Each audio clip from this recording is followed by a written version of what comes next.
नमो नमः। अहमस्मि डॉक्टर दीनानाथ साह, सह प्राचार्य पूर्णिमा राम प्रताप संस्कृत महाविद्यालयः बैगनी दरभंगात। भो छात्राः, गतदिवसे शास्त्रीय तृतीये खण्डे अनिवार्य प्रथम पत्रे संस्कृत वाङ्मयस्य इतिहासान्तर्गते आरण्यक ग्रन्थानां परिचयः महत्त्वं च प्रस्तुतवान्। इदानीम् अहम् उपनिषद परिचयं प्रस्तौमि। सुखबोधाय हिंदी भाषायामेव प्रस्तौमि।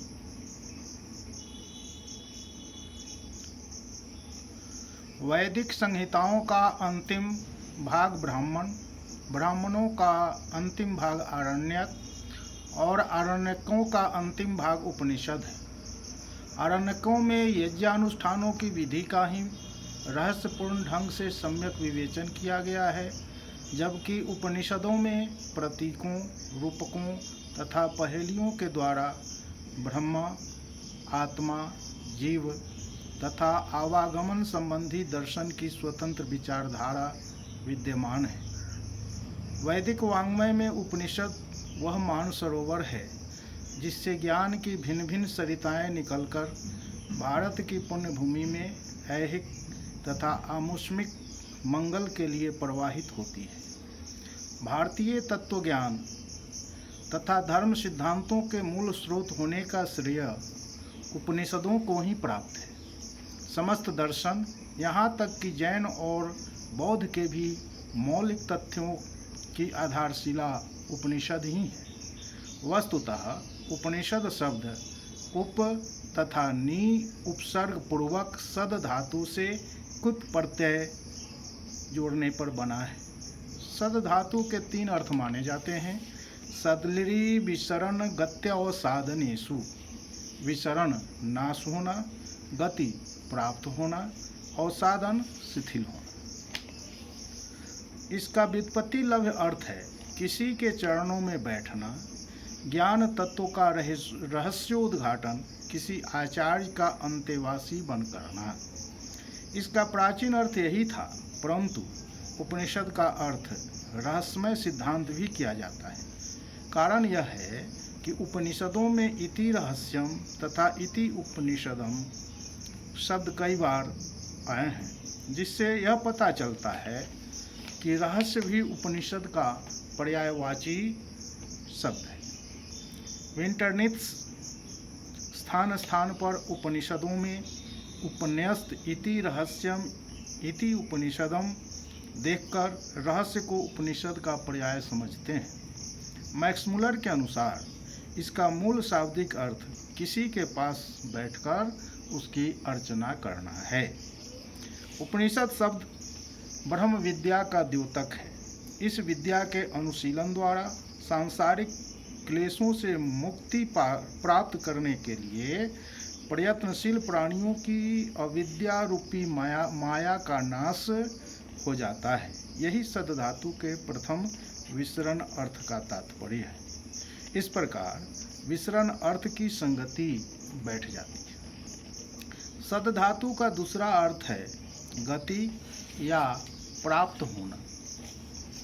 अतएव उपनिषद का अर्थ है ब्रह्म विद्या की प्राप्ति या ब्रह्म ज्ञान। ब्रह्म विद्या की प्राप्ति या ब्रह्म विषय ज्ञान के अनंतर प्राणियों के सांसारिक सभी दुखों का शिथिलीकरण हो जाता है। यह सदधातु का अवसाधन अर्थात शिथिलीकरण अर्थ। इस प्रकार उपनिषद का मुख्यार्थ है अध्यात्म विद्या। इस विद्या में प्रवेश के पश्चात समस्त विपत्तियों से वितृष्ण मुमुक्षु जनों की संसार जन अविद्या नष्ट हो जाती है। यह प्राणियों को भी ब्रह्म की प्राप्ति करा देती है तथा इसके अभ्यास के परिणाम स्वरूप गर्भवास आदि अनेक प्रकार के भौतिक क्लेशों, कष्टों आदि का शिथिलीकरण हो जाता है। उपनिषद शब्द का यही अर्थ स्वीकार करने पर सद धातु का उपर्युक्त तीनों अर्थ संगत होते हैं। उपनिषद के अर्थ को लेकर विद्वानों के बीच भिन्न भिन्न विचार हैं।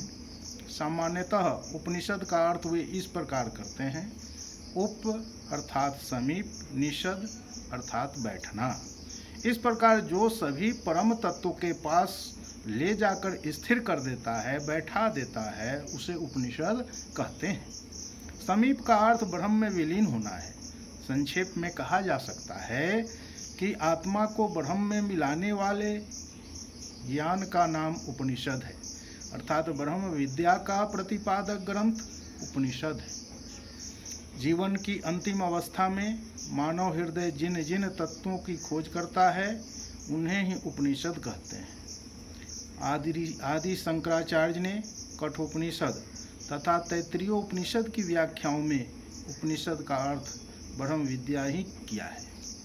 उपनिषद शब्द का अर्थ वह ज्ञान है जिसमें ईश्वर का सानिध्य निश्चय ही प्राप्त होता है। वैदिक साहित्य में उपनिषद का स्थान सबसे अंत में होने के कारण उन्हें वेदांत भी कहते हैं। संस्कृत काव्य की प्रगति में उपनिषदों का विशेष महत्व है।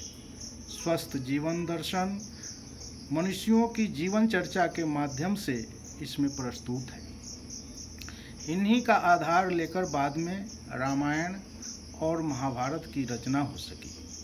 उपनिषद को पराविद्या, मोक्ष विद्या, ब्रह्म विद्या, शांति विद्या, श्रेष्ठ विद्या आदि कतिपय नामों से भी पुकारा जाता है। उपनिषदों के काल एवं क्रमिक विकास। उपनिषदों का आविर्भाव वैदिक युग में ही हुआ। कुछ उपनिषदों पर 14वीं 15वीं शताब्दी का भी प्रभाव पड़ा है।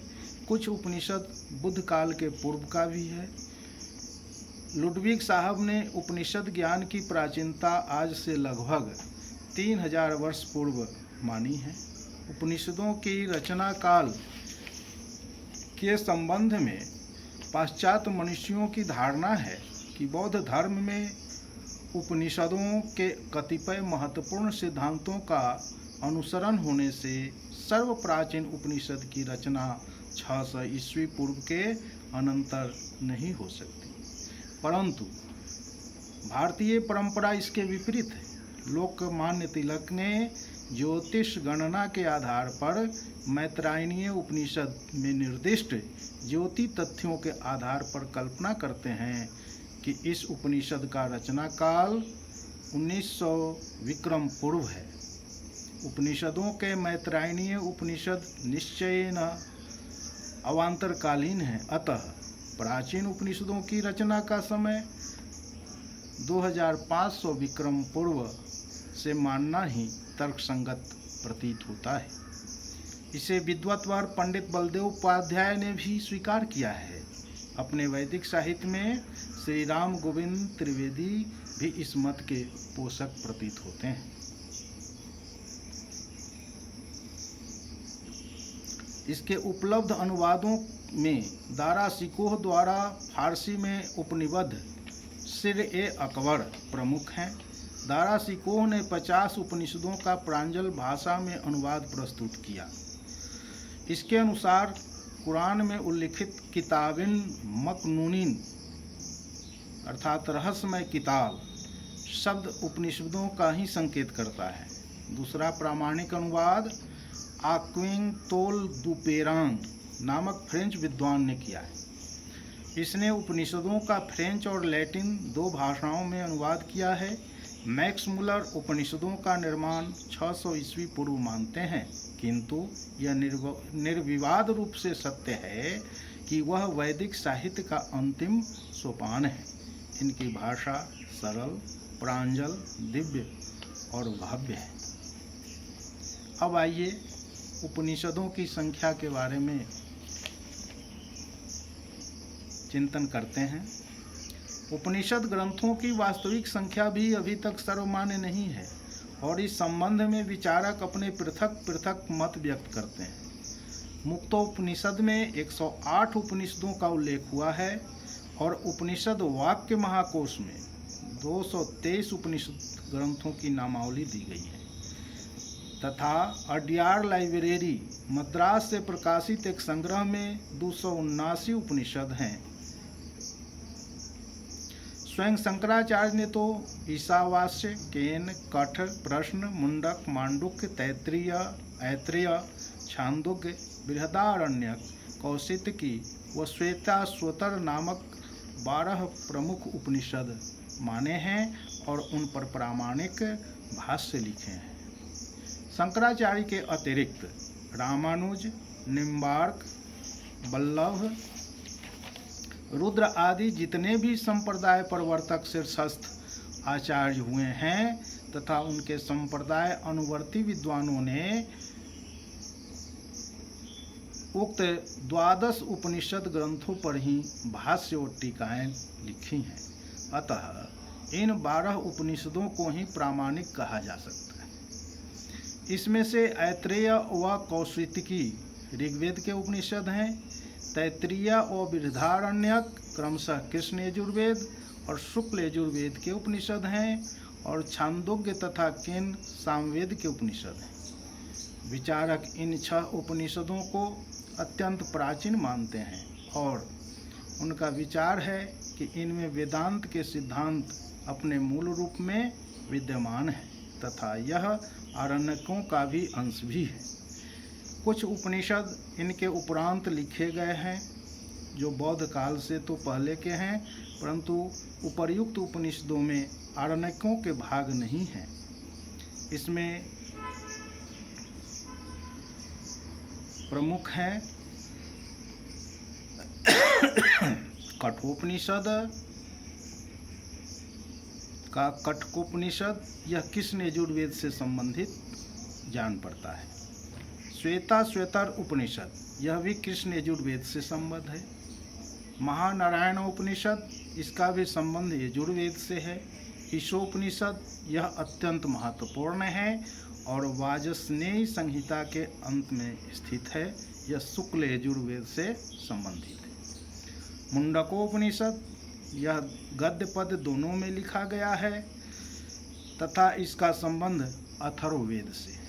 प्रश्नोपनिषद, यह भी आधा गद्य में और आधा पद्य में मिलता है और अथर्ववेद से संबद्ध है।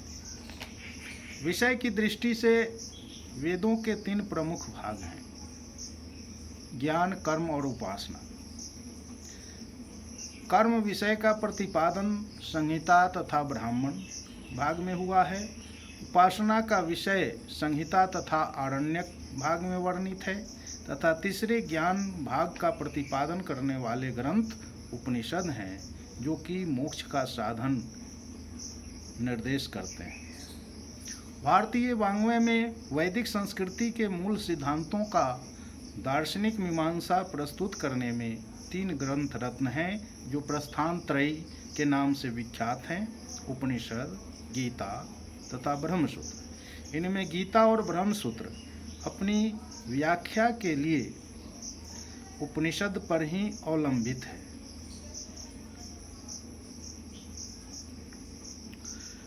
इस प्रकार हम देखते हैं कि उपनिषद ब्रह्म ज्ञान का मूल स्रोत है और यह मोक्ष प्राप्ति का मार्गदर्शन ज्ञान के माध्यम से उपलब्ध कराता है। इसलिए उपनिषदों का हमारे जीवन में महत्व है।